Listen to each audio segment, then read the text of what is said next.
എല്ലാവർക്കും ലണ്ടൻ വിശേഷത്തിന്റെ മറ്റൊരു എപ്പിസോഡിലേക്ക് സ്വാഗതം. യാത്രകൾ തന്നെയാണ് യൂറോപ്പിൽ വന്നതിന് ശേഷം കേട്ടോ. നമ്മളിപ്പോ UK ഉള്ളതെന്ന് എല്ലാവർക്കും അറിയാം. അപ്പോ മറ്റൊന്നുമല്ല, യാത്രകള് എന്ന് പറഞ്ഞാൽ ഇവിടെ അതിനുള്ള സാഹചര്യങ്ങളും സമയവും നമുക്ക് ഉണ്ട് എന്നുള്ളതാണ് സത്യം പറഞ്ഞു കഴിഞ്ഞാൽ ഈ യാത്രകളൊക്കെ ചെയ്യാനുള്ള കാരണങ്ങൾ കേട്ടോ.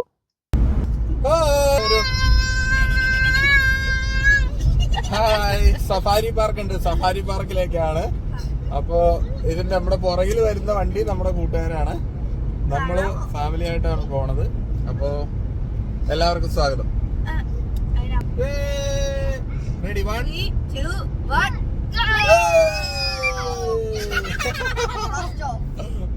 ആഴ്ചയില് നമ്മൾ 4 ദിവസം മാത്രമേ ജോലി ചെയ്യുന്നുള്ളൂ. അതുകൊണ്ട് 3 ദിവസം നമുക്ക് വീട്ടില് ഫാമിലി ആയിട്ട് ടൈം സ്പെൻഡ് ചെയ്യാനായിട്ട് കിട്ടും. അപ്പോൾ നമ്മൾ ഈ 3 ദിവസം വീട്ടിൽ അവധിയായിട്ടിരിക്കുന്ന ദിവസങ്ങളില് കൊച്ചുങ്ങൾ എന്തായാലും കൊച്ചുങ്ങൾക്ക് യാത്ര പോകാനായിട്ട് സന്തോഷമാണ്. ഇപ്പോ സമ്മർ വെക്കേഷൻ ആണ്. സെപ്റ്റംബർ 4-ാം തീയതിയാണ് ഇനി സ്കൂൾ തുറക്കുക. അപ്പൊ അതുവരെ ഈ പറഞ്ഞ പോലെ മക്കൾ എന്തായാലും രാവിലെ ഒരു വൈകുന്നേരം വരെ വീട്ടിൽ ബോറടിച്ചിരിക്കുന്ന സമയത്ത് നമ്മൾ അവധിയാണെങ്കിൽ നമ്മളോട് പറയും, അപ്പൊ ഇന്ന് ഇങ്ങോട്ട് പോയാലോ. അപ്പൊ ഇവര് തന്നെ നെറ്റിലൊക്കെ നോക്കി നമ്മുടെ വീടിന്റെ അടുത്തുള്ള നിയർ ബൈ ആയിട്ടുള്ള ടൂറിസ്റ്റ് സ്പോട്ടുകളെല്ലാം കണ്ടുവയ്ക്കും. അപ്പൊ അങ്ങനെ നമ്മൾ മക്കള് കണ്ടുപിടിച്ച് നമ്മുടെ കൂട്ടുകാരൻ കഴിഞ്ഞ ദിവസം പോവുകയുണ്ടായി. അപ്പൊ അങ്ങനെ ഇൻഫർമേഷൻ കിട്ടിയതനുസരിച്ചിട്ട് ഞങ്ങള് സഫാരി പാർക്ക്, നമ്മള് ആഫ്രിക്കയിലൊക്കെ സഫാരി പാർക്ക് ഉള്ളതിനെ കുറിച്ചിട്ട് പണ്ട് യൂട്യൂബിലൊക്കെ വീഡിയോസ് ഒക്കെ കണ്ടിട്ടുണ്ട്. അപ്പൊ ഈ സഫാരി പാർക്ക് എന്താണ്, എങ്ങനെയാണെന്നൊക്കെ ഒന്ന് എക്സ്പീരിയൻസ് ചെയ്യാന്ന് കരുതിയിട്ട് നമ്മുടെ നിയർ ബൈ സഫാരി പാർക്ക് ഞങ്ങൾ അടിച്ചു കൊടുത്ത് നോക്കുമ്പോൾ ഞങ്ങളുടെ വീടിന്റെ അവിടെ നിന്ന് ഏകദേശം ഒരു 28 മൈൽ ദൂരത്തിൽ വൊബോൺ എന്ന് പറഞ്ഞിട്ടൊരു സ്ഥലത്ത് ആന സഫാരി ഒക്കെ ഉള്ള ഒരു സഫാരി പാർക്ക് നെറ്റിൽ കണ്ടു. അപ്പൊ അതില് പോകാൻ വേണ്ടിയിട്ട് ശരിക്കും പറഞ്ഞു കഴിഞ്ഞാൽ രാവിലെ 10 മണിക്കാണ് ഈ സഫാരി പാർക്കുകളൊക്കെ ഓപ്പൺ ചെയ്യണത്. ഞങ്ങൾ വീട്ടിൽ നിന്ന് പോയത് തന്നെ 1 മണിക്കാണ്. അപ്പോൾ എത്രത്തോളം ഞങ്ങൾക്ക് അത് കാണാൻ പറ്റി എന്നുള്ള കാര്യത്തെക്കുറിച്ച് നമുക്ക് വീഡിയോയിൽ വഴിയെ പറയാം. എന്തായാലും ആദ്യമായിട്ടാണ് സഫാരി പാർക്കിൽ പോകുന്നത്. അപ്പൊ അതിന്റെ വിശേഷങ്ങളും അതിന്റെ എൻട്രി പാസുകളും എങ്ങനെയൊക്കെയാണ് നമ്മളത് എൻജോയ് ചെയ്തതെന്നുള്ളതിനെ കുറിച്ചിട്ടൊക്കെയാണ് ഇന്നത്തെ വിശേഷങ്ങൾ. ഓക്കെ, എല്ലാവർക്കും അപ്പൊ സ്വാഗതം. യൂറോപ്പിൽ നമ്മൾ യാത്ര ചെയ്യുമ്പോൾ കിട്ടുന്ന ഒരു അഡ്വാൻറ്റേജ് എന്താണെന്ന് വെച്ച് കഴിഞ്ഞാൽ, നമുക്ക് നമ്മുടെ വീടിന്റെ അവിടെ നിന്ന് നമ്മൾ ആ ഗൂഗിൾ മാപ്പ് നോക്കി എത്ര മൈൽ ദൂരമുണ്ട്, എത്ര കിലോമീറ്റർ കവർ ചെയ്യാനുണ്ട്, എത്ര സമയത്ത് കൊണ്ട് എത്തുമെന്ന് നമ്മൾ നോക്കിക്കഴിഞ്ഞാൽ ഏകദേശം അതേ സമയത്ത് തന്നെ നമുക്ക് ആ ഡെസ്റ്റിനേഷനിൽ റീച്ച് ചെയ്യാനായിട്ട് സാധിക്കും കേട്ടോ. കാരണം ഇവിടുത്തെ റോഡ് സംവിധാനങ്ങൾ അത്രയധികം നെറ്റ്വർക്ക് വളരെ, സത്യം പറയാലോ, ഇത് ഇവിടെ വന്ന് നമ്മൾ എക്സ്പീരിയൻസ് ചെയ്താലേ നമുക്കത് മനസ്സിലാവുള്ളൂ. സുരക്ഷിതമായിട്ട് വാഹനം ഓടിക്കാനും പറ്റും, നിയമാനുസൃതമായിട്ടുള്ള സ്പീഡുകളിൽ നമുക്ക് പോകാനും പറ്റും. കൃത്യമായിട്ട് നമുക്കൊരു ഫംഗ്ഷനിലോ ഒരു പരിപാടിക്കോ പോകണം എന്ന് വെച്ച് കഴിഞ്ഞാൽ നമുക്ക് കൃത്യമായിട്ട് എത്താനും സാധിക്കും. ഈ കണ്ടെയ്നറുകളൊക്കെ പോകുന്ന റോഡുകളുണ്ട്. അപ്പോൾ നമുക്ക് റോഡിന് കുറുകെ ഒരിക്കലും വയറുകളോ കൊടികളോ തോരണങ്ങളോ അങ്ങനെയുള്ള കാര്യങ്ങളോ ഒന്നുമില്ല. ഇവിടെയൊക്കെ നാഷണൽ സ്പീഡ് ലിമിറ്റ് വെച്ചിട്ട് നമുക്ക് പോകാവുന്ന സ്ഥലങ്ങളാണ്. അപ്പോൾ ഒരു കണ്ടെയ്നർ പോകാൻ വേണ്ടിയിട്ട് മറ്റേ കണ്ടെയ്നർ അവിടെ നിർത്തി വെയിറ്റ് ചെയ്ത്, അല്ലാതെ രണ്ടുപേരും കുത്തിക്കയറ്റി അങ്ങോട്ട് റോഡിന് ബ്ലോക്ക് ആക്കുകയോ അങ്ങനെയുള്ള ഒരു ട്രാഫിക് സംസ്കാരം ശരിക്കും പറഞ്ഞു കഴിഞ്ഞാൽ നമ്മൾ ഒത്തിരി ഇവരിൽ നിന്ന് പഠിക്കാനുണ്ട്. റോഡിൽ ഇറങ്ങിക്കഴിഞ്ഞാൽ ഇപ്പൊ ആ കാറുകാരൻ നമുക്ക് വേണ്ടി നിർത്തി തന്നത്. അപ്പൊ അങ്ങനെയൊക്കെയുള്ള ആർക്കാണ് റോഡിൽ പ്രയോറിറ്റി? വണ്ടി ഇടത് സൈഡ് പോകുന്നവനാണോ, അതോ ബ്രാഞ്ച് റോഡിൽ നിന്ന് മെയിൻ റോഡിലേക്ക് കയറുന്നവനാണോ പ്രയോറിറ്റി? അങ്ങനെയൊക്കെയുള്ള ഒത്തിരി കാര്യങ്ങൾ നമുക്ക് ഇവിടെ റോഡ് സംസ്കാരത്തെ കുറിച്ച് പഠിക്കാനുണ്ട്. അപ്പൊ ഞങ്ങൾ യാത്ര ചെയ്ത് കൃത്യമായിട്ട് ഇതാണ് ഒരു സഫാരി പാർക്കിന്റെ എൻട്രൻസ്. നമ്മൾ പണ്ട് വീഗാലാൻഡിലൊക്കെ പോകുമ്പോൾ, അല്ലെങ്കിൽ നമ്മൾ തൃപ്പൂണിത്തറ ഹിൽ പാലസിലൊക്കെ പോകുമ്പോൾ ഉള്ള ഒരു സെറ്റപ്പാണ് നമുക്ക് ഫീൽ ചെയ്തു കേട്ടോ. ഇതാണ് ശരിക്കും പറഞ്ഞ സഫാരി പാർക്കിന്റെ ഒരു ഫുൾ സ്കെച്ച്. ഇത്രയും സ്ഥലത്ത് ഇത്രയധികം ആനിമൽസ് ഉണ്ട്. അപ്പൊ അത് നമ്മളവിടെ എൻട്രി ഗേറ്റിൽ ചെല്ലുമ്പോൾ അവർ നമുക്ക് ഇങ്ങനെ ഒരു കാറ്റലോഗ് തരും. അതിൻ്റെ അകത്ത് സകലവിധ കാര്യങ്ങളും എഴുതിയിട്ടുണ്ട്. നമുക്ക് ഓൺലൈനിൽ ടിക്കറ്റ് എടുക്കാം, ഓഫ്ലൈനിൽ നേരിട്ടും ടിക്കറ്റ് എടുക്കാം കേട്ടോ. മെയിൻ ഗേറ്റില് നമ്മൾ അവിടെ ചെല്ലണ സമയത്ത് ഒരു സെക്യൂരിറ്റിയോ ഒരു പോലീസുകാരോ ആരും നമ്മളെ നിയന്ത്രിക്കാനില്ല. ജസ്റ്റ് അവിടെ ഒരു ഗേറ്റ് ഉണ്ട്. ഗേറ്റിൽ അവർ പറഞ്ഞിട്ടുണ്ട്, നിങ്ങൾ ക്യാമറ സർവേലിയൻസിലാണ് നിങ്ങൾ കയറുന്ന സ്ഥലം മുതൽ നിങ്ങൾ നിങ്ങളുടെ ടിക്കറ്റുകൾ റെഡിയാക്കി വെച്ചോളുക അടുത്ത ഗേറ്റിലേക്ക് എത്തുമ്പോഴേക്കും. അപ്പൊ നമ്മൾ ആ ഒരു മെയിൻ ഗേറ്റിൽ നിന്ന് നമ്മൾ ജസ്റ്റ് റോട്ടിൽ നിന്ന് എൻട്രി ചെയ്ത് കയറി അവിടുന്ന് മുന്നോട്ട് വന്ന വഴിയിൽ കാട്ടുപോത്തുകളുണ്ട്, മാനുകളുണ്ട്. ഈ 2 കാര്യങ്ങളും, പിന്നെ ആടിനെയൊക്കെ അവർ അഴിച്ചു വിട്ടിട്ടുണ്ട്. അപ്പൊ ഇത്രയും കാര്യങ്ങൾ, ഈ 2-3 സാധനങ്ങളെ നമുക്ക് മെയിൻ ഗേറ്റ് ടിക്കറ്റ് എടുക്കുന്നതിന് മുമ്പ് തന്നെ നമുക്ക് കാണാൻ പറ്റും. മെയിൻ ഗേറ്റ് എന്ന് പറഞ്ഞു കഴിഞ്ഞാൽ ദാ കാണുന്ന ആർച്ചുകളുള്ള ഇതാണ് മെയിൻ ഗേറ്റ്. അപ്പൊ അതിന് പുറകിലായിട്ട് നമുക്ക് ഭക്ഷണം കഴിക്കാനുള്ള ഒരു സെറ്റപ്പ് ഉണ്ട്, ഒരു ടോയ്ലറ്റ് സംവിധാനങ്ങളുണ്ട്. അതുപോലെ തന്നെ നമുക്ക് വാഹനങ്ങൾ പാർക്ക് ചെയ്ത് റെസ്റ്റ് ചെയ്യാനുള്ള, ലോങ് ഡ്രൈവ് ഒക്കെ ചെയ്തു വരുന്നവർക്കാണെങ്കിൽ റെസ്റ്റ് ചെയ്യാൻ വേണ്ടിയിട്ട് ഇത്രയധികം സംഭവങ്ങളുണ്ട്. ഇനി നമ്മൾ ഈ സഫാരി പാർക്കിന്റെ അകത്ത് നമ്മൾ കയറി എന്ന് കരുതുക, അവിടെ നിന്ന് നമ്മൾ തിരിച്ചിറങ്ങി വന്ന് നമുക്ക് ഈ ടോയ്ലറ്റ് സൗകര്യങ്ങളും കാര്യങ്ങളൊക്കെ യൂസ് ചെയ്യണമെങ്കിൽ എന്ത് വൃത്തിയായിട്ടാണ് കിടക്കുന്നതെന്ന് നോക്കി നിങ്ങൾ. അപ്പോൾ ഇത് പറയാൻ കാരണം എന്താണെന്ന് വെച്ച് കഴിഞ്ഞാൽ ഓരോ കസ്റ്റമറിനെയും ഇവർ എങ്ങനെയാണ് ട്രീറ്റ് ചെയ്യുന്നതെന്ന് വെച്ച് കഴിഞ്ഞാൽ അതിഭയങ്കരമായിട്ട് നല്ല കസ്റ്റമർ ഫ്രണ്ട്ലി ആണ് എല്ലാ പാർക്കുകളും.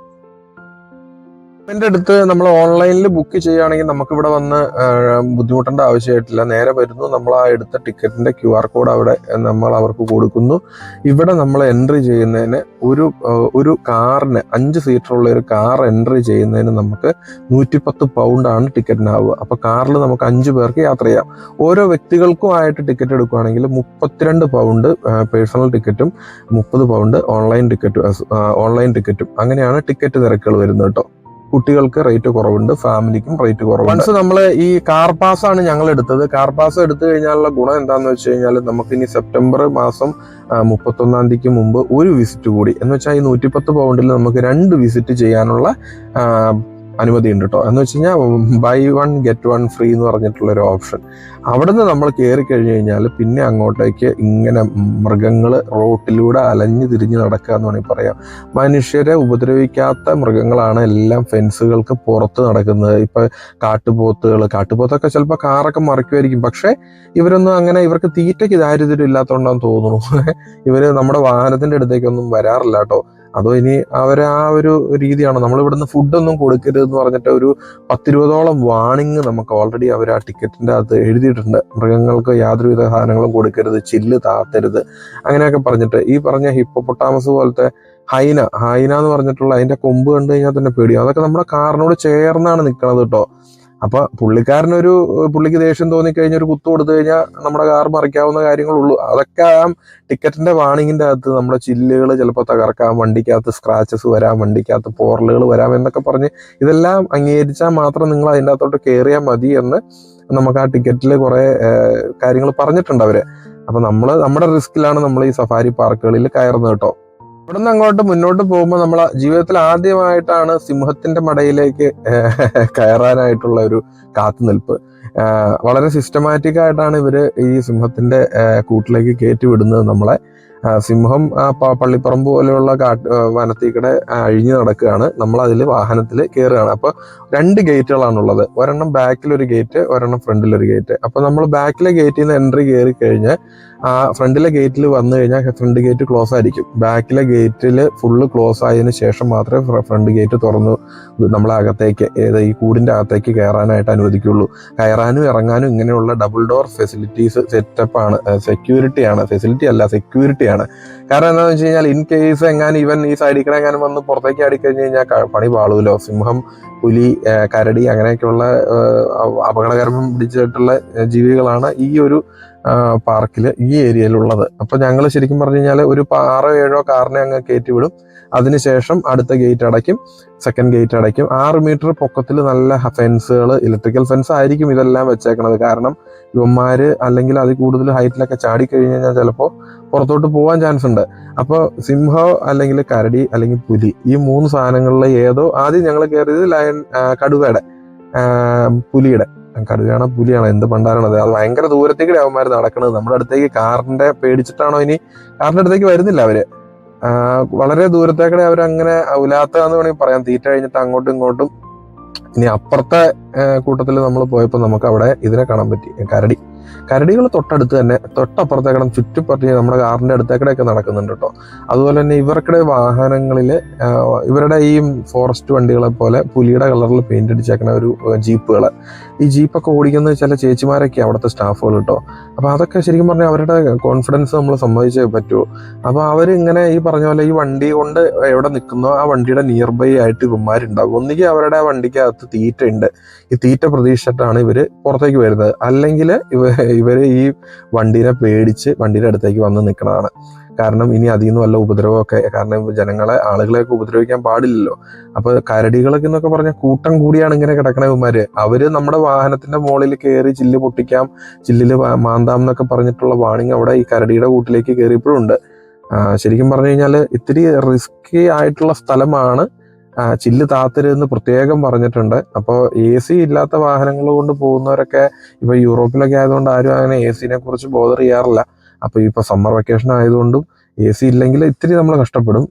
AC ഉണ്ടെങ്കിൽ നമുക്കൊരു കുഴപ്പമില്ല, ചില്ലൊക്കെ താത്തിയിട്ട് നല്ല അത്യാവശ്യം നല്ല ചില്ലായിട്ടിരുന്ന് നമുക്ക് കരടീനെയും പുലിനെയും അതുപോലെ തന്നെ സിംഹത്തിനെയും കാണാം. ആദ്യം നമ്മൾ ടൈഗറിന്റെ ഏരിയ കഴിഞ്ഞു, അത് കഴിഞ്ഞ് ബെയറിന്റെ ഏരിയ ആണ്. ഈ ബെയർ എന്ന് പറഞ്ഞാൽ അതിന് വേണ്ടിയിട്ട് കൊടുത്തേക്കുന്ന സ്ഥലങ്ങൾ ഭയങ്കരമായിട്ട് നിങ്ങൾക്ക് അങ്ങ് ദൂരെ കാണാൻ പറ്റും. താഴത്ത് ഇവരുടെ ഒരു ജീപ്പ് ഉണ്ടെന്ന് ഞാൻ പറഞ്ഞല്ലോ, ആ ജീപ്പ് കിടക്കുന്നതിന് നിയർ ബൈ ആയിട്ടാണ് ഈ മൃഗങ്ങളൊക്കെ അധികം ഉണ്ടാവുക. അവിടെ നമ്മൾ അതിന്റെ അടുത്ത് ഉണ്ടാവുമെന്ന് പ്രതീക്ഷിച്ചിരിക്കുമ്പോൾ നമ്മുടെ കാറിനോട് ചേർന്ന് തൊട്ടപ്പുറത്തേക്കൂടെ ഒരു കരടിക്കൂട്ടൻ ചുമ്മാ ഇങ്ങനെ ഉലാത്തുക, അങ്ങോട്ട് നടക്കും ഇങ്ങോട്ട് നടക്കും. ഇവന്മാരെ എന്നെ തപ്പി നടക്കണേന്നുള്ള കാര്യം ഇവരുടെ ആവാസ വ്യവസ്ഥയിൽ വനത്തിൽ ജീവിക്കുന്ന അതേ രീതിയിലാണ് കേട്ടോ. ഏക്കർ കണക്കിന് സ്ഥലങ്ങളാണ് ഉള്ളത്. ഇത് നല്ല റബ്ബറൈസ്ഡ് ടാറിങ്ങുകളാണ്, നല്ല വളവും തിരിവും. കാരണം നമുക്ക് ഇവന്മാര് ഈ മൃഗങ്ങൾ പോയിരിക്കുന്ന ചെരുവുകളൊക്കെ ഉണ്ടല്ലോ, അപ്പൊ ആ ചെരുവിനോടൊക്കെ ചേർന്ന് നമുക്ക് വാഹനം നിർത്തിയിട്ട് തൊട്ടടുത്ത് തന്നെ നിർത്തി നമുക്ക് വീഡിയോ എടുക്കാനും ഫോട്ടോ എടുക്കാനും ഒക്കെ സാധിക്കും. ടൂറിസ്റ്റ് ബസ്സിൽ ആളുകൾ വരുന്നുണ്ട്, കുട്ടികൾ വരുന്നുണ്ട്, അതുപോലെ തന്നെ സ്വന്തം കാറുകള്, ടാക്സികള്, അങ്ങനെ എത്രയാ വാഹനങ്ങൾ വരുന്നതെന്ന് പറഞ്ഞു കഴിഞ്ഞാൽ നമ്മളെ ഓരോ ഗേറ്റിന്റെ അടുത്ത് ചെന്ന് നമ്മൾ കാത്തു നിൽക്കുമ്പോഴാണ് നമുക്ക് ഇത്രയധികം ആളുകൾ ഇവിടെ വരുന്നുണ്ട് എന്നുള്ള കാര്യം മനസ്സിലാക്കണേ. അപ്പോൾ എനിക്ക് തോന്നുന്നത് 100-300 ഏക്കർ സ്ഥലം ഉണ്ടെന്ന് കരുതുക. ഈ 300 ഏക്കർ സ്ഥലത്ത് ഇതിങ്ങനെ വിസ്തരിച്ച് സംഭവങ്ങൾ സെറ്റ് ചെയ്തു, അതിന് വേണ്ടിയിട്ടുള്ള ഇൻവെസ്റ്റ്മെന്റ് നടത്തി, പിന്നെ പൈസ ഇങ്ങനെ ഡെയിലി ഇത്രയധികം ആളുകൾ വന്നുകൊണ്ടേ ഇരിക്കുവാണ്. അത് വർക്കിംഗ് ഡേയ്സിന് ഒരു റേറ്റ്, ഓഫ് ഡേക്ക് വേറെ ഒരു റേറ്റ്.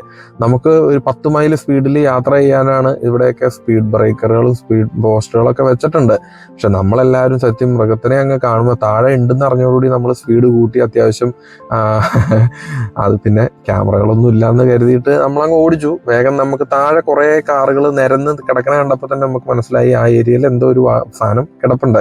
ഒന്നുകിൽ പുലിയായിരിക്കാം, അല്ലെങ്കിൽ സിംഹമായിരിക്കാം, അല്ലെങ്കിൽ കരടിയായിരിക്കാം. അപ്പോൾ അവൻ ഏതാണെന്ന് എന്ന് കാണാനുള്ള ആ ഒരു ജിജ്ഞാസയിലുള്ള പോക്കാട്ടോ ഈ കാണുന്നത്.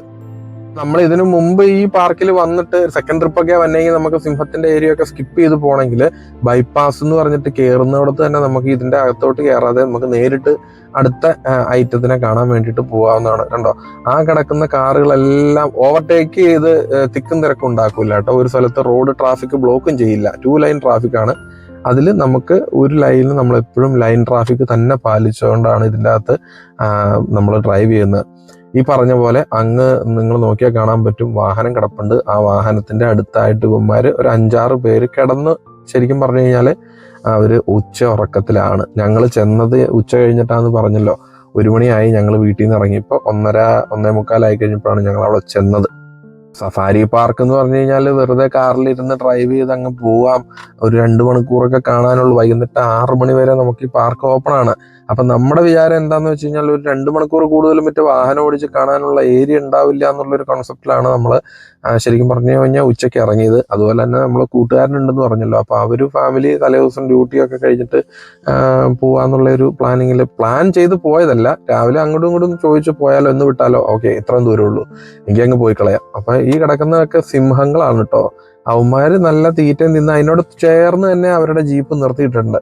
അപ്പൊ ഇതെല്ലാം കണ്ട് നമ്മൾ ഈ ഒരു സിംഹത്തിന്റെ ഏരിയയിൽ നിന്ന് നമ്മൾ പുറത്തേക്ക് ഇറങ്ങാൻ വേണ്ടിയിട്ട് കാത്തു നിൽക്കുമ്പോൾ നമ്മുടെ ഫ്രണ്ടിൽ ഒരു ബസ്, ടൂറിസ്റ്റ് ബസ്സിലൊരു ഗ്യാങ് പോകുന്നുണ്ട്. അപ്പൊ അവര് ശരിക്കും പറഞ്ഞു കഴിഞ്ഞാൽ നമ്മളെക്കാളും മുമ്പ് കയറിയതായിരിക്കും, അല്ലെങ്കിൽ നമ്മളെ ഓവർടേക്ക് ചെയ്ത് പോയായിരിക്കും, നമ്മളത് ശ്രദ്ധിച്ചില്ല.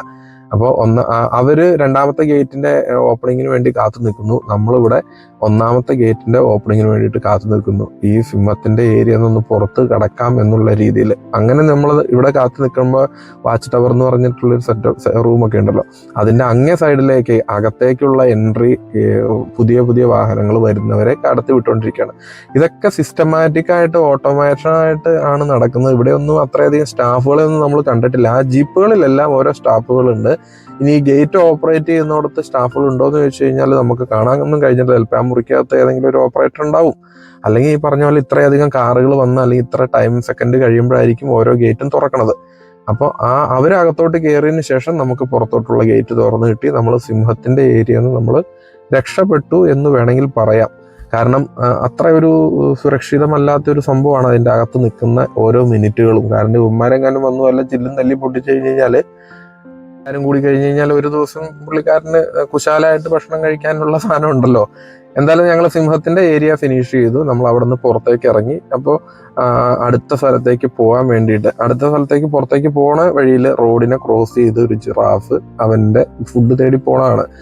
ലെഫ്റ്റ് സൈഡിലും ജിറാഫ് ഉണ്ട്, റൈറ്റ് സൈഡിൽ റോഡ് ക്രോസ് ചെയ്ത് പോകും. അപ്പോൾ ഈ ഇങ്ങനെ മൃഗങ്ങളൊക്കെ റോഡിന് ക്രോസ് ചെയ്ത് വന്നു കഴിഞ്ഞാൽ നമ്മൾ 10 കിലോമീറ്റർ 10 മൈൽസ് പെർ അവർ, അതാണ് മാക്സിമം സ്പീഡ് അതിൻ്റെ അകത്ത് അനുവദിച്ചേക്കണേ. വളരെ പതുക്കെ പോകാവുള്ളൂ. വാഹനങ്ങൾ മൃഗങ്ങളെ ഹോൺ അടിക്കാൻ പാടില്ല, അവരെ ഇടിക്കാൻ പാടില്ല. അങ്ങനെയുള്ള സുരക്ഷാ മാനദണ്ഡങ്ങൾ കുറേ അധികം നമുക്ക് അവരുടെ ലെറ്റർ ഹെഡിൽ തന്നിട്ടുണ്ട്. അതുപോലെ തന്നെ നമ്മൾ ഓൺലൈനിൽ ബുക്ക് ചെയ്യുമ്പോഴും ഇതെല്ലാം നമ്മൾ ഫോളോ ചെയ്യുമെന്ന് പറഞ്ഞിട്ടാണ് നമ്മൾ ടിക്കറ്റ് എടുക്കുന്നത് കേട്ടോ. ഇവിടെ നിന്ന് നമ്മൾ കയറിയത് നമ്മുടെ വയനാട്ടിൽ ഏറ്റവും കൂടുതലുള്ള വയനാട് ചുരം കയറുമ്പോൾ നമ്മുടെ വണ്ടിയുടെ മുകളിൽ വന്നിരിക്കുന്ന പോലെ കുരങ്ങുകളുടെ ഏരിയയിലേക്കാണ്. എത്രയാ കുരങ്ങുകൾ എന്ന് പറഞ്ഞു കഴിഞ്ഞാല്, ശരിക്കും പറഞ്ഞു കഴിഞ്ഞാല് അവർക്കിടേതായിട്ടുള്ള ആവാസ വ്യവസ്ഥയിൽ മരങ്ങൾ ടു മരങ്ങൾ അവർ ഈ ചെയിനൊക്കെ ഇട്ട് കൊടുത്തിട്ടുണ്ട്.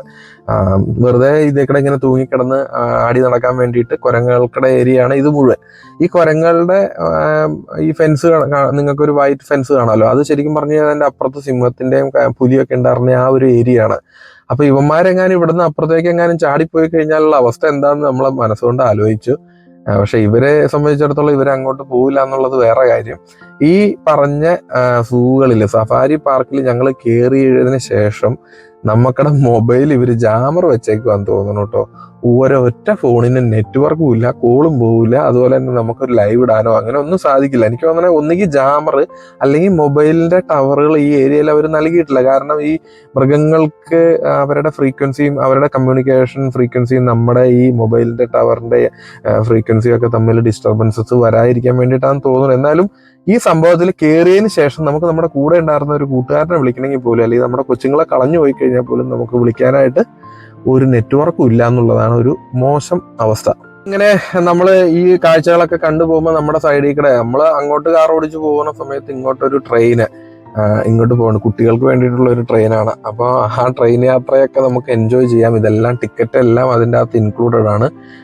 മൃഗങ്ങൾ അത്യാവശ്യം നമ്മുടെ കാറുമായിട്ട് ചില മൃഗങ്ങളൊക്കെ ഭയങ്കര ദൂരെയാണ്. ഇനി ആനയ്ക്ക് നമ്മൾ ആനേനെ കാണാൻ പോകണമെങ്കിൽ ഇവിടുത്തെ രീതി എങ്ങനെയാണെന്ന് വെച്ച് കഴിഞ്ഞാൽ നമ്മൾ ആ പോകുന്ന റൂട്ടിലല്ല, നമ്മൾ പോയതിന് ശേഷം അവിടെ നിന്ന് റൗണ്ട് അബൌട്ടിൽ നിന്ന് യു ടേൺ എടുത്ത് നമ്മൾ വേറെ ഒരു സെക്കൻഡ് എൻട്രി എന്ന് പറഞ്ഞിട്ടൊരു ഓപ്ഷൻ ഉണ്ട്. അങ്ങനെ അപ്പം നമ്മൾ അതിൻ്റെ ഇടയിൽ നമുക്കിവിടെ കുട്ടികൾക്ക് കളിക്കാനായിട്ട് ചില ചിൽഡ്രൻസ് പാർക്കുകളും കാര്യങ്ങളൊക്കെ കണ്ടു. അപ്പം ഞങ്ങൾ എന്ത് ചെയ്തെന്ന് വെച്ച് കഴിഞ്ഞാൽ ചിൽഡ്രൻസ് പാർക്കിൽ കുട്ടികൾക്ക് കളിക്കാൻ വേണ്ടിയുള്ളിടത്തേക്ക് അങ്ങ് കയറി. പിന്നെ പറയണ്ടല്ലോ, സമയം പോയത് അറിഞ്ഞില്ല. ആനയുടെ എൻട്രിയിലേക്ക് ഞങ്ങൾക്ക് ജസ്റ്റ് ദൂരെ നിന്ന് കാണാൻ മാത്രമേ സാധിച്ചുള്ളൂ. അതിൻ്റെ തൊട്ടടുത്ത് പോകാനും ആന സഫാരി ചെയ്യാനൊന്നും നമുക്ക് സാധിച്ചില്ല. ഇനി ഞങ്ങൾ എന്തായാലും ഇതെല്ലാം ഉൾപ്പെടുത്തി അടുത്തൊരു ട്രിപ്പ് പോകും. അതിന് നമുക്ക് ഫ്രീ ആയിട്ടുള്ള എൻട്രി ടിക്കറ്റും ഉണ്ട്. കാറുകളും അതുപോലെ തന്നെ കൊണ്ടുവരുന്ന ഭക്ഷണങ്ങളൊക്കെ കഴിക്കാനും പാർക്ക് ചെയ്യാനും നമുക്ക് ഭയങ്കരമായിട്ട് ഓപ്പൺ ഏരിയകൾ, തുറസായ സ്ഥലം വളരെയധികം ഉണ്ട്. എത്രയാ കാർ ഇട്ടേക്കണെന്ന് വെച്ച് കഴിഞ്ഞാൽ സത്യം പറഞ്ഞു കഴിഞ്ഞാൽ എനിക്ക് തോന്നുന്ന ഒരു 100-300 കാറെങ്കിലും അറ്റ് എ ടൈമിൽ പാർക്ക് ചെയ്ത് കിടക്കുന്നുണ്ട്. ആ പള്ളിപ്പറമ്പ് പോലെ കിടക്കുന്ന സ്ഥലത്ത് മുഴുവൻ കാർ പാർക്കിംഗ് ആണ്. കൃത്യമായിട്ടുള്ള ലൈനിൽ നമുക്ക് പാർക്ക് ചെയ്യാം. അവിടെ നിന്ന് പോയിട്ട് നമുക്ക് അവിടെ കൊണ്ടുവന്ന ഭക്ഷണം കഴിക്കാം, അല്ലെങ്കിൽ അവിടെ റെസ്റ്റോറൻറ്റുകളുണ്ട്. അടിപൊളിയാണ് സംഭവം. ഇവിടെ നിന്ന് നമ്മൾ ചിൽഡ്രൻസ് പാർക്ക് ഏരിയ, കാറിലുള്ള യാത്ര നമ്മൾ നിർത്തി കൊണ്ടുവന്ന് വെച്ചതിന് ശേഷം പിന്നെ ഫുഡ് പാർക്ക് എന്നാണ് അവർ പേരിട്ടേക്കുന്നത്. നടന്നു പോയി കാണേണ്ട പാർക്ക്. അങ്ങനെ ഒരു ഏരിയ എന്ന് പറഞ്ഞാൽ അത് ഭയങ്കരമായിട്ടുള്ള ഏരിയ. നമ്മൾ സത്യം പറഞ്ഞു കഴിഞ്ഞാൽ ഈ സഫാരി പാർക്ക് എന്ന് പറഞ്ഞാൽ ജസ്റ്റ് കാറിൽ കറങ്ങി മാത്രം തിരിച്ചു പോരാന്ന് കരുതിയിട്ടാണ് ഞങ്ങൾ ഉച്ച കഴിഞ്ഞ് പ്ലാൻ ചെയ്ത് പോയതല്ല അങ്ങ് പോയത്. പക്ഷെ രാവിലെ 10 മണിക്ക് മുതൽ നമുക്ക് ഉണ്ടായിരുന്നു. രാവിലെ 10 മണിക്ക് നമ്മൾ ചെന്നായിരുന്നെങ്കിൽ ഇവർക്ക് ഫുഡൊക്കെ കൊടുക്കുന്ന സമയത്ത് എല്ലാ മൃഗങ്ങളും കുറച്ചുകൂടെ ആക്റ്റീവായിട്ടുണ്ടാവും. അതുപോലെ തന്നെ ഈ പറഞ്ഞ പോലെ ഫുഡ് പാർക്കിൽ കുട്ടികൾക്ക് വേണ്ടിയിട്ടുള്ള പാർക്ക്, അവിടെ ബോട്ടിംഗ് ഉണ്ട്. അതുപോലെ തന്നെ ഇവിടെ ഈ അക്വേറിയങ്ങളുണ്ട്, ഇൻഡോർ ഗെയിംസുകളുണ്ട്, ഔട്ട്ഡോർ ഗെയിംസുകളുണ്ട്. സത്യം പറഞ്ഞു കഴിഞ്ഞാൽ പിള്ളേർക്ക് ഒരു ഫുൾ ഡേ എൻജോയ് ചെയ്യാനുള്ള ഒരു ഏരിയയാണ്. കൂട്ടത്തിൽ നമുക്കും ഈ പറഞ്ഞ പോലെ തന്നെ ഈ നീർനായൊക്കെ നീന്തണതും ഒക്കെ കാണാനും ആസ്വദിക്കാനും ഒക്കെ സാധിക്കും. ഒരു 15 വയസ്സിൽ താഴെയുള്ള കുട്ടികളെ കൊണ്ടാണ് നമ്മൾ പോകുന്നതെങ്കിൽ അവർ ഫുൾ എൻജോയ് ചെയ്യും കേട്ടോ. ഒരു ദിവസം അവർക്ക് എൻജോയ് ചെയ്യാൻ വേണ്ടിയിട്ടുള്ള ഒരു സംവിധാനമാണ് ഇവർ ഒരുക്കിയേക്കണത്. ഒരു ദിവസത്തേക്കാണ് ഇവർ പ്ലാൻ ചെയ്യുന്നത്. നമ്മൾ രാവിലെ ഇവിടെ നിന്നുള്ള ടൂറുകളെല്ലാം നമ്മൾ അങ്ങനെ സഫാരി പാർക്കിൽ നിങ്ങൾ പോകാനായിട്ട് ഉദ്ദേശിക്കുന്നുണ്ടെങ്കിൽ നിങ്ങൾ ഒരു ദിവസം പ്ലാൻ ചെയ്യുക, ഒരു ഫുൾ ഡേ പ്രോഗ്രാം പ്ലാൻ ചെയ്യുക. രാവിലെ 10 മണിക്ക് സ്റ്റാർട്ടിങ്ങിൽ തന്നെ എൻട്രി നമ്മൾ ചെയ്യുക. അതിനുശേഷം ഉച്ചയ്ക്കുള്ള ലഞ്ച് നമ്മൾ കരുതുക, അല്ലെങ്കിൽ അവിടെ നിന്ന് കഴിക്കുക. അതിനുശേഷം ഉച്ച കഴിഞ്ഞിട്ട് നമ്മൾ ബോട്ടിംഗ് ഒക്കെയുള്ള പാർക്കിലോ അല്ലെങ്കിൽ ഇങ്ങനെയുള്ള ഓൾമോസ്റ്റ് എല്ലാ സഫാരി പാർക്കും ഇവരുടെ ടിപ്പിക്കലാണ്. ഇതുപോലെ തന്നെയാണ് എല്ലാ സഫാരി പാർക്കുകളിലും ഉള്ളത്. കുട്ടികൾക്കുള്ള ഗെയിം സോണുകളുണ്ട്, കുട്ടികൾക്കുള്ള പ്ലേ ഏരിയാസ് ഉണ്ട്, ബോട്ടിംഗ് ഏരിയാസ് ഉണ്ട്, ടോയ് ട്രെയിൻ ഉണ്ട്. ഈ ടോയ് ട്രെയിനും കാര്യങ്ങളൊക്കെ പോകുന്നത്, ടോയ് ട്രെയിൻ എന്ന് ഉദ്ദേശിക്കുന്നത് ഈ പാർക്കിന്റെ അകത്തേക്ക് മൃഗങ്ങളുടെ അടുത്തേക്ക് അവർ പോകുന്നില്ല.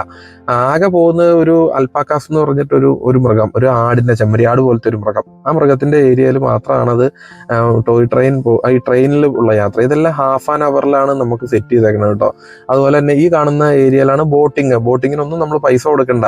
അതൊക്കെ ഈ ഒരു ഒറ്റ ടിക്കറ്റിൽ ഉൾപ്പെടുത്തിയിട്ടാണ് അവർ ചെയ്തേക്കുന്നത് കേട്ടോ. ഇതിൻ്റെ അകത്ത് നമ്മൾ ഈ പറഞ്ഞ 110 പൗണ്ട് കൊടുത്ത് നമ്മളൊരു കാറിന് എൻട്രി എടുത്ത് കഴിഞ്ഞ് കഴിഞ്ഞാൽ പിന്നീട് അങ്ങോട്ടുള്ള റൈഡുകളെല്ലാം ഫ്രീ ആണ്. ഫുഡ് മാത്രം നമ്മൾ പൈസ കൊടുത്താൽ മതി.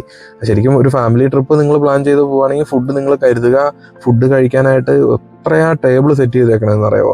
ഇൻഡോർ ഗെയിമുകൾ ഉണ്ടെന്ന് പറഞ്ഞല്ലോ. അപ്പൊ ഞാൻ നമ്മുടെ കുഞ്ഞു കൊച്ചിന് കരുതിയിട്ടാണ് നമ്മൾ ഇൻഡോർ ഗെയിംസിലോട്ട് കയറിയത്. പക്ഷെ ഇത് വലിയവർക്കും മുതിർന്നവർക്കൊക്കെ പ്ലാനിങ് ചെയ്തിട്ടാണ് അവർ ഉണ്ടാക്കിയേക്കണത്. കുഞ്ഞു കുട്ടികളുടെ ഏരിയ ഉണ്ട്, വലിയവരുടെ ഏരിയ ഉണ്ട്. ചകിരിച്ചാക്കിലാണ് ഈ പറഞ്ഞ സ്ലൈഡ് ചെയ്ത് വരുന്നത്. കാരണം മോനും മോളൊക്കെ വന്നിട്ടില്ലേ, ചകിരിയാണത്. ചകിരിക്കകത്താണ് അവർ സെറ്റ് ചെയ്ത് വെച്ചേക്കണത്.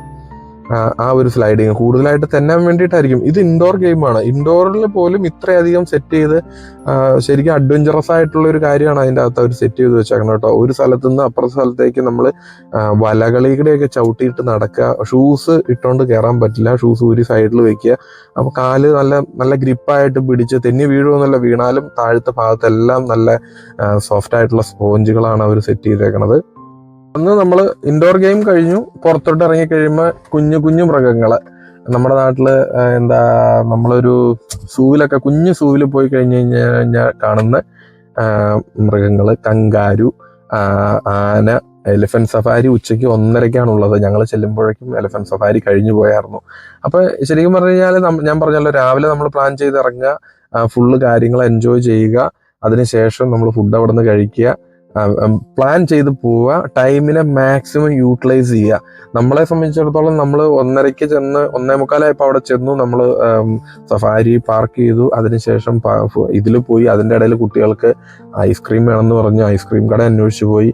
പിന്നെ എലഫന്റ് സഫാരിയുടെ സ്ഥലത്ത് പോയി നോക്കി. പക്ഷെ എലഫന്റ് സഫാരിയൊക്കെ കഴിഞ്ഞു പോയായിരുന്നു. നമുക്ക് റീ എൻട്രി ആനേനെ കാണാനായിട്ട് തിരിച്ച് കയറേണ്ട സമയം 5 മണിക്കായിരുന്നു. അത് കഴിഞ്ഞു പോയതുകൊണ്ട് നമുക്ക് ആനയുടെ തൊട്ടടുത്തൊന്നും പോയി ചെയ്യാൻ പറ്റില്ല. ഇതെല്ലാം ചെയ്ത് കഴിഞ്ഞ് നമ്മൾ പുറത്തേക്ക് ഇറങ്ങി കഴിഞ്ഞ് കഴിഞ്ഞാൽ എൻട്രി കഴിഞ്ഞ് നമുക്ക് എക്സിറ്റ് ഉണ്ടല്ലോ. ഈ എക്സിറ്റിൽ വരുമ്പോൾ നമ്മൾ വീണ്ടും മൃഗങ്ങൾ. ശരിക്കും എന്താ ഇതൊക്കെ സെറ്റ് ചെയ്ത് ഇവരെയൊക്കെ മെയിൻറ്റെയിൻ ചെയ്യണത് ഭയങ്കര ഒരു സിസ്റ്റമാറ്റിക് ആയിട്ടാണ്. കണ്ണെത്താത്ത ദൂരത്തോളം എന്ന് വേണമെങ്കിൽ പറയാട്ടോ. നമ്മൾ ഇവിടുന്ന് മെയിൻ ഗേറ്റ് വരെ ഏകദേശം 1 മിനിറ്റ് നമ്മൾ ഡ്രൈവ് ചെയ്തു. ഈ 1 മിനിറ്റ് സമയം ഫുള്ള് മൃഗങ്ങളെ ഇടത് സൈഡിൽ നമ്മളാവാന്ന് എനിക്ക് തോന്നുന്നു. ഇങ്ങനെ ഓരോ യാത്രകൾ പോകുമ്പോഴും നമ്മുടെ ഓരോ വീഡിയോസിലും നമുക്ക് മനസ്സിൽ തോന്നുന്ന കാര്യങ്ങൾ, നമ്മുടെ നാട്ടിലൊക്കെ ഇതുപോലൊരു സഫാരി പാർക്കും കാര്യങ്ങളൊക്കെ ഒരു ഫുൾ ഡേ എന്റർടൈൻമെന്റിനായിട്ട് നിങ്ങൾ ആ മരങ്ങളൊക്കെ നോക്കിയാൽ കാണാം. ശരിക്കും നമുക്ക് മൃഗങ്ങളെ കാണാവുന്ന രീതിയിൽ മരങ്ങളെ അവർ ട്രിം ചെയ്ത് നിർത്തിയേക്കുവാണ്. നമ്മൾ നാട്ടിലെ ജാതി മരം നിൽക്കണ പോലെ കേട്ടോ. അത് പ്ലം, പീച്ച് അങ്ങനെയൊക്കെയുള്ള മരങ്ങളൊക്കെയാണിത്. അപ്പൊ അത്രയധികം വൃത്തിയും ഭംഗിയോടും കൂടിയാണ് ഇവിടെ ഓരോ കാര്യങ്ങളും ചെയ്തിരിക്കുന്നത്. പിന്നെ ഇവിടെ ഒരു ഫെൻസും ഉണ്ട്. അതുകൊണ്ട് നമുക്ക് മൃഗങ്ങളുടെ തൊട്ടടുത്തേക്ക് പോയി അതുങ്ങൾക്ക് തീറ്റ കൊടുക്കാനൊന്നും പറ്റില്ല. അപ്പൊ ഇതൊക്കെയാണ് ലണ്ടനിൽ വന്നതിന് ശേഷം അല്ലെങ്കിൽ യൂറോപ്പിൽ വന്നതിന് ശേഷം നമ്മളൊരു സഫാരി പാർക്കിൽ പോയി കഴിഞ്ഞപ്പോൾ നമുക്ക് ഫീൽ ചെയ്ത കാര്യങ്ങളും ഒരു ദിവസം നമ്മൾ എങ്ങനെ സ്പെൻഡ് ചെയ്യണം, ഒരു ദിവസത്തെ എങ്ങനെ കൃത്യമായിട്ട് നമ്മൾ യൂസ്ഫുൾ ആക്കി മാറ്റണം എന്നുള്ളതിനെ കുറിച്ചിട്ടുള്ള ചെറിയൊരു വിവരണം. മറ്റൊരു വിശേഷമായിട്ട് നമ്മുടെ ലണ്ടൻ വിശേഷങ്ങളുടെ വീഡിയോസ് ഇനിയും ഇടുന്നതായിരിക്കും. ഇതുവരെ നമ്മുടെ ചാനൽ സബ്സ്ക്രൈബ് ചെയ്തില്ലെങ്കിൽ ഒന്ന് സബ്സ്ക്രൈബ് ചെയ്തേക്കുക, ലൈക്ക് ചെയ്തേക്കുക, ഷെയർ ചെയ്തേക്കുക. അപ്പോൾ നമ്മളിവിടെ ലാസ്റ്റ് എത്തി കഴിഞ്ഞപ്പോൾ ഇവിടെയും സെക്യൂരിറ്റിയോ ആരും ഒന്നും നമ്മളെ നോക്കാനില്ല. നമ്മൾ ഓൾറെഡി ടിക്കറ്റ് എടുത്തു. നമ്മുടെ വണ്ടി അവിടെ വന്നു കഴിയുമ്പോൾ വണ്ടിയുടെ നമ്പർ അവിടെ സ്കാൻ ചെയ്യും.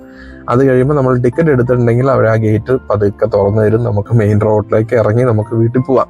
അപ്പൊ ഈ പറഞ്ഞ പോലെ എല്ലാ മെഷീനറികളും ക്യാമറകളുമാണ് ഇവിടെ സെറ്റ് ചെയ്യുന്നതും ഓപ്പറേറ്റ് ചെയ്യുന്നതും. ടെക്നോളജീനെ ഇവർ ഉപയോഗിക്കുന്നുണ്ട്, നമ്മൾ ഈ ടെക്നോളജികളൊന്നും ഉപയോഗിക്കുന്നില്ല എന്നുള്ളതാണ് നമ്മുടെ ശരിക്കും പറഞ്ഞു കഴിഞ്ഞാൽ നമ്മുടെ പല സ്ഥലത്തും നമുക്ക് കൃത്യമായിട്ടുള്ള സർവീസുകൾ കിട്ടാത്തതിനുള്ള കാരണവും. അപ്പൊ എന്തായാലും ഒരു ദിവസത്തെ യാത്രകളെല്ലാം മതിയാക്കി ഞങ്ങൾ തിരിച്ചു. ഒരു വിശേഷമായിട്ട് വീണ്ടും കാണാം. അതുവരെ എല്ലാവരോടും ബൈ ബൈ.